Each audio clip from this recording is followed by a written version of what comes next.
everybody. Clock is ticking. Very nice. What's up, everybody? Welcome to another edition of 15-Minute Fantasy. I'm your host, Hudson, along with your co-host, Luke Sawhook, and welcome into your Saturday night start-sit show. Before we get into the start-sit questions, we got to update you guys on some injuries. So let's just jump right in. Chris Godwin with a foot injury. He was a bit iffy for the game, but he's expected to play in Week 10, so he should be good to go. Ramondre Stevenson. What's up? I actually didn't know that. Yeah, it just came out like an hour ago, I think.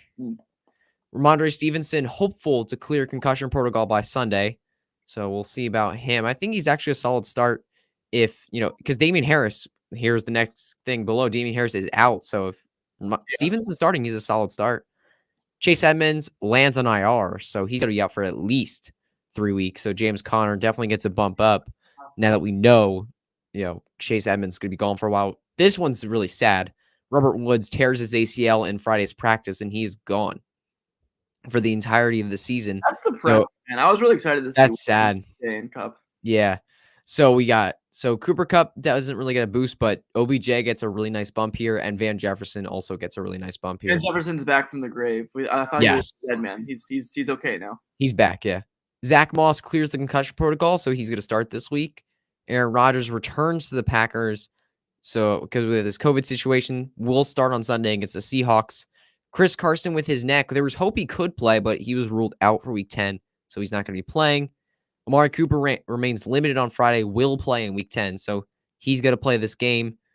And, Luke, do you think I missed anything? No, I don't think so. Well, Ben Roethlisberger. Actually. Oh, yeah, Ben Roethlisberger, yeah. Well, he's on Roethlisberger. List. He is vaccinated, so hopefully he can clear protocol for next week. But this week it's going to be Mason Rudolph and maybe Dwayne Haskins. Probably not, though. Yes, I've seen that Mason Rudolph is going to start. It's going to be Mason. Yeah, I just mentioned maybe they throw Haskins out there in the third quarter or something just to see him for a little bit, but I doubt it. It's probably going to be Rudolph the entire game. They really like him for some reason. I don't think he's very good, but that's just my opinion. Yeah. Might as well just hop into it. Anything else you want to add? No, that's really much it. I mean, just really just pray for Robert Woods and his family, and just pray for a speedy recovery for him. Yeah, he said it was like an isolated thing, so the damage wasn't too bad, which is good. So hopefully he'll be back good for next season. But anyway, let's get into it a little bit here. Need 2 of these 3 in full PPR. We have Eno Benjamin, Donovan Peoples-Jones, and Elijah Moore. For me, I'm gonna go. That's tough. I think definitely Elijah Moore for me. Honestly, yeah, you gotta go with the hot hand even in a tough matchup. And then Eno or Donovan Peoples-Jones. The Browns have not the Chargers. The Browns have the Patriots, and then the Cardinals. Yes. Play. The Cardinals play the Panthers this week. Okay, I think I'll take Eno. I think if you really need upside, Donovan Peoples-Jones is definitely your guy because they look to him deep in this offense. But if you need more of a floor, I think I'd go Eno Benjamin, to be honest. I think he's going to get at least 10 touches in this game. Yeah, I agree. I also don't think his ceiling is that low either. I think he can still have a big game if he gets enough touches. If he gets a touchdown, he could have a solid game, yeah. I don't see him going past 15 fantasy points, though, to be honest. James Conner is the guy there. Probably not. All right, up next here. So are we agreeing? Yes, I think we agree with I would be fine with Donovan Peoples-Jones or Eno Benjamin. I feel like it just depends on your situation. As I said earlier, upside, Donovan Peoples-Jones. If you need a floor, I'd start Eno Benjamin. I agree. All right, moving on here. We have half-point PPR. Who is the safest floor between A.J. Dillon and Emmanuel Sanders? I honestly really don't know. I feel like usually running backs, like in fantasy football, usually they have the safer floor. But I don't think Dillon has a very safe floor. Yeah, I really don't think his floor is like 5 points, 6 points. Well, his floor is negative 2.2 points because he has a game in here. Because I'm looking at like a standard PPR in like one of my sleeper leagues. He has negative 2.2 points in one game. So, yeah, his floor is not high. That's really gross. Yeah, but last week he saw a lot of work. 8 carries, 46 yards, 4 targets, 4 receptions, 44 yards. So, and now he gets Seattle, which is a pretty nice matchup. So I feel like I'd take Dillon here, to be honest. Emmanuel Sanders just crapped the bed last week. Honestly, he just sucked. And against the Jets, there's going to be a lot of throwing in the first half, But in the second half, it's going to be all Zach Moss and Devin Singletary running the clock out, running the ball. It's actually just Zach Moss, though, isn't it? Or is Zach Moss out? Zach Moss is cleared the concussion protocol, and Devin Singletary is healthy, so he's good. Yeah, we're good. Yeah, I think I'd start Dillon here. Man, I don't know. The Jets. Emmanuel Sanders goose-egged. He did goose-egg. I don't think either of these guys have a insanely safe floor, but I feel like I'd rather bet on Dillon. Yeah, I forgot the question is actually just safe floor. Who has the safest floor? So I agree. I'd go AJ Dillon. And this is a half PPR. Remember that. Yeah, Jacob Williams commented, Damian Harris is hurt and joins all of my other running backs. I must start 2, and I only have J.D. McKissic, Javonte Williams, and Zach Moss. I think for me, it's pretty clearly Javonte and Zach Moss, personally. I don't know about you. I think McKissic is a great start this week, to be honest. I like McKissic for this week a lot. Over Javonte and Zach Moss? What's up? Over Javonte or Zach Moss, though, the Broncos have a really good matchup. No, I love Javonte Williams, but Javonte is the locked-in start here. Javonte is 100%. He's going to rip the Eagles to shreds. It's going to be embarrassing for my Eagles. They're going to be ripped to shreds. I'm just telling you that right now, guys. But it's either J.D. McKissic or Zach Moss. And if you're in a PPR, I think I'd bet on McKissic because the Washington football team, they're going to fall behind quickly in this game. They're going to need to throw. They can't run on Tampa. And I feel like that's going to be a lot of shorter passes to J.D. McKissic, and he's going to get a lot of catches here. I could see like upwards of 8 catches for J.D. McKissic this week. I'm personally sorry, I didn't mean to cut you off. I personally lean Moss because I think, like you mentioned earlier, the game script's going to be more heavy for the run for the Bills. And I think he probably is more likely to fall in the end zone. I don't know. Yeah, I completely agree with you. I think in a PPR, I'd be tempted to start McKissic, but I think I'm going to go. I think I'm going to lean Moss anyway. Yeah, but I wouldn't be mad if you start JD and Javonte together. No, yeah, for sure. I would consider JD if it was a full point PPR, like you mentioned. But if it's half point or even standard, obviously I wouldn't start McKissic. Full point, I'm fine with any of them really, but I would definitely go Zach Moss if it's half point. Javonte's the locked in guy. 100%. I think him and Melvin are gonna have a huge game. Next up, we have this was a trade question I got in a DM. Odell Beckham Jr. or DJ Moore in a half point PPR. Wow, league. That is such an interesting question. That is such an interesting question. The Cam Newton situation it really is. DJ Moore has really proved himself to me this year. I mean, I've always thought he was a talented receiver. I feel like I wasn't like DJ Moore is a top 5 NFL receiver type of person like some people are, but I did believe in his talent. I just did not believe in Sam Darnold enough, and that's pretty much what it's looking like. Sam Darnold is not a good quarterback. It just can Cam Newton do it. And what I've heard out of reports, like camp reports and training and practices are saying Cam Newton's a different person right now. Cam Newton is making throws at a pretty high level. And if that's true, I think DJ Moore can be in really fantasy relevant. Like a top 15 receiver. He can go back to that. So I think I'm going to take DJ Moore here. I don't know if I'm going to bet on a BJ here. I think I'm on the same boat with you. I think I'm gonna take DJ Moore just because I think he's more talented and he's the number 1. Yep. And OBJ could have a really good back half of the season with the Rams if everything goes well there with him. I think it's going to. I think he's going to be quite good, actually. I do too. But I think DJ Moore is just more safe. Like I think Odell could easily blow up in your face in a lot of ways if things go poorly. Oh yeah, 100%.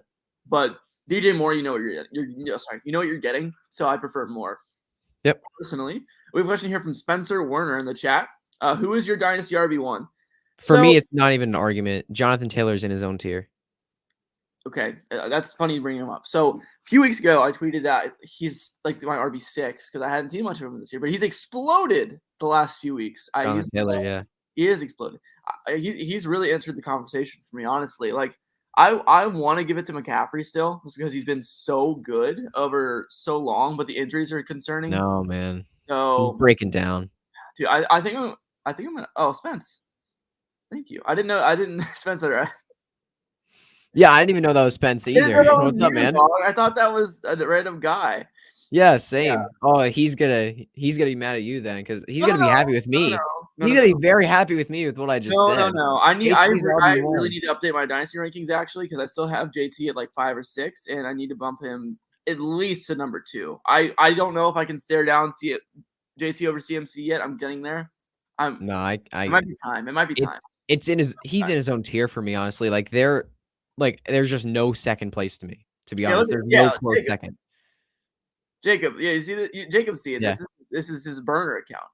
This is his burner. Yeah, Spencer. He has a fake profile picture, and then he changed it up to Spencer's his classic, and he's happy with you, Hutch. Yeah. I think he's definitely RB2, maybe RB1. I don't know. He's been so good. He's been so good. Yeah.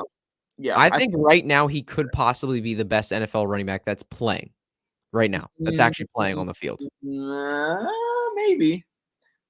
I think I'd rather have McCaffrey if he was healthy for sure. I think I agree with you there. As terms of an NFL running back, I think I'd still lean McCaffrey right now if he's healthy. If I was an actual NFL GM, I would rather have Jonathan Taylor on my team. I'd rather have Nick Chubb. In terms of like just pure talent for 1 year, I think I'd rather have Nick. I might rather have Nick Chubb too. But if you're building a roster, like if you're building an NFL roster, I want Jonathan Taylor since he's like 3 years younger. For long term? Yeah, I want Jonathan Taylor. You ready for 200 scrimmage yards against the Jags this weekend? Over under 150. I don't know. He's gonna go freaking crazy. Yeah, he's gonna go insane this week. I'll take the under. I think he's gonna hit like 145. That's my guess. 2 touchdowns. He hit 200 last week. he hit 200 against the Jets. I'm tempering my expectations for the Jags a little bit because they put on a really good show against the Bills. They did. Josh Allen killed Josh Allen in that game. Well, I was listening to Fantasy Footballers, and Andy Holloway was actually talking a little bit about how they've been running this. I'm not a hater. I literally am not. I promise. But they've been running this. What is it called? It's like cover 2, hollow cover 2 or something. I don't forget what it was called. But he was talking about there's new NFL defensive scheme that defensive coordinators are running against strong arm quarterbacks, and it's a reason why Mahomes has struggled a little bit more this year, and it's worked well against Josh Allen apparently too. And the way you get teams out of it is you run the ball really effectively, and the Bills and the Chiefs don't have good running backs right now, so it kind of makes sense. But the Colts have Jonathan Taylor, so that's probably not going to happen. Yeah. But yeah, I just think that was interesting. So I don't really know how well he's going to do tomorrow. I think he's going to have a huge game though for sure. When is the next game show night, and how do I get on it? Whenever you want, man. Honestly, I just need to plan the next Jeopardy, and then we can do it. So yeah, just let me know. All right, we have some more questions. Let me get into them there. Actually, we only got 2.5 minutes left. Let's get as many as we can. We have Jakobi Meyers or Tim Patrick for flex this week. Wow, that's a very interesting question. I think I'm going to go Tim Patrick here. I think I'm going to go Tim Patrick. I feel like Courtland Sutton is going to be locked up all game with Darius Slay on the outside there. And I think Jerry Jeudy's going to feast this week. I think Tim Patrick's going to have a nice game. The Eagles outside of Darius Slay, I don't know how good they are outside of Darius Slay. You know, when you look at the numbers, obviously they're very limited. They're very good against receivers, but it's really because of Darius Slay. Darius Slay has just played at an insanely high level this year. And I feel like Tim Patrick's going to give away some nice catches here. Like the Eagles are allowing over a 75% completions to their quarterbacks, to the quarterbacks they play against. That's what I was like that. That's insane. Like Tim Patrick, if Teddy Bridgewater is completing 75+% of his passes, Tim Patrick's going to have a good game. Like there's just no way around that. And Myers against the Browns have really been heating up as of late, especially their secondary. And I don't like how high that game is going to, like, I don't think that game's going to be very high scoring. I feel like that game's good. I feel like I could see like 10-7 in that game. For the Broncos? I'm not loving that. No, with the Patriots Browns. Oh, yeah. I think it's going to be like... It's going to be a defensive game. It's going to be like 13-21 or something like that. Yeah, it's going to be something pretty low. I think I'm going to lean Tim Patrick. Like you said, I just think the Broncos have a good matchup with the Eagles, and Patrick's going to have, secondary corners, and he's going to take advantage. All right, moving on to the last question of the night. Would you start Mark Ingram or Elijah Mitchell this week? Half point PPR, I'm taking Elijah Mitchell. Yeah, with Kamara out, it is tempting, but it has to be Mitchell. Mitchell's proven the talent. Ingram is DUN done. He's washed up. And Mitchell does get a matchup with the Rams, who have been a bit... Actually, they haven't actually not been the best against running backs, to be honest. They've been they've been a bottom half team against running backs in terms of fantasy points allowed. So I take Mitchell. Yeah, and we are on 15 minutes. Sweet. All right. Good night, everybody. And thank you so much, Spence, for saying good night for us. So that's been another 15-minute fantasy. Hopefully I'll be here next Saturday. We'll always see. Luke is always a big question mark. Oh, yeah. Very flaky. All right. I'll see you guys next time. Have a good one. See y'all.